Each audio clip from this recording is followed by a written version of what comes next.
வணக்கம், வந்தனம், நமஸ்தே, நமஸ்காரம். நான் உங்களுடன் நம்ம வீட்டு தாத்தா பாட்டி சாப்பாடு நிகழ்ச்சிக்கு உங்களை அன்புடன் வர வைக்கிறேங்க. இன்னைக்கு நம்ம என்ன பார்க்க போறோம்னு பாக்குறீங்களா? ஒரு சட்டு புட்டுன்னு ஒரு சைட் டிஷ் ரெசிபி தாங்க. இந்த சைட் டிஷ் ரெசிபி செய்யறதுக்கு உங்களுக்கு கொஞ்ச நேரம் தான் ஆகும். டக்கு புக்குன்னு நீங்க செஞ்சு கொடுத்துடலாம். நீங்க ஒரு பிரியாணியா இருக்கட்டும், இல்ல ஒரு பசஞ்ச ஒன் பார்ட் மீல்ல நீங்க எது இருந்தாலும் நீங்க இந்த மாதிரி ஒரு சைட் டிஷ் வச்சு கொடுத்து பாருங்க, டேஸ்டியா இருக்கும். இன்னைக்கு நம்ம பார்க்க போறது ஏபிசி பச்சடி. பார்க்கலாமா? இதுக்கு தேவையான பொருட்கள், நான் இன்னைக்கு ஒரு கேரட்டை நல்லா துருவி எடுத்து வச்சிருக்கேன், ஒரு பீட்ரூட் துருவி எடுத்து வச்சிருக்கேன். அதே மாதிரி ஒரு என்னோடது குட்டி ஆம்லனால நான் வந்து 2 ஆம்லா போட்டிருக்கேன்.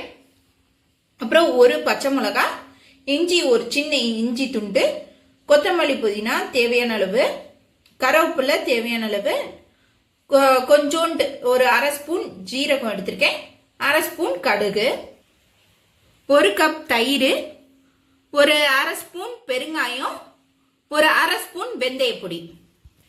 இதில் ஆல்ரெடி நான் உப்பு ஆட் பண்ணி வச்சிருக்கேன். ஸோ நீங்கள் தேவைக்கேற்ப உப்பு போட்டுக்கோங்க.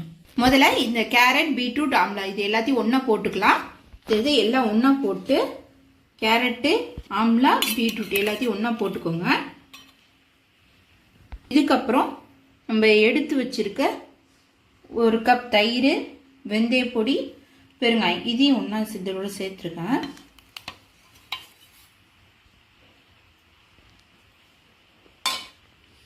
இப்போ இதை நல்லா மிக்ஸ் பண்ணிக்கோங்க.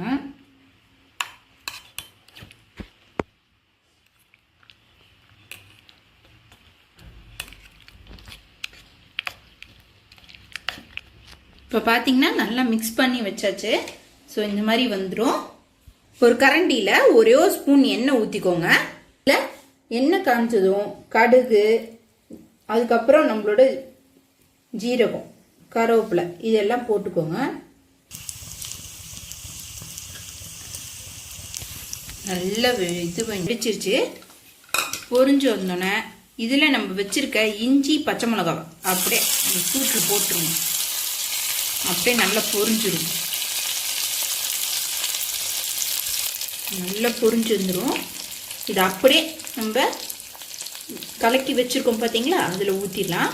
இதில் ஊற்றிடுங்க. அப்படியே ஸோ இதுக்கு மேலே நம்ம நறுக்கி பொடி பொடியாக வச்சுருக்க கொத்தமல்லி தூவிடுங்க.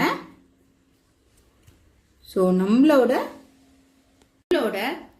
ஏபிசி பச்சடி ரெடி ஆயிடுச்சுங்க.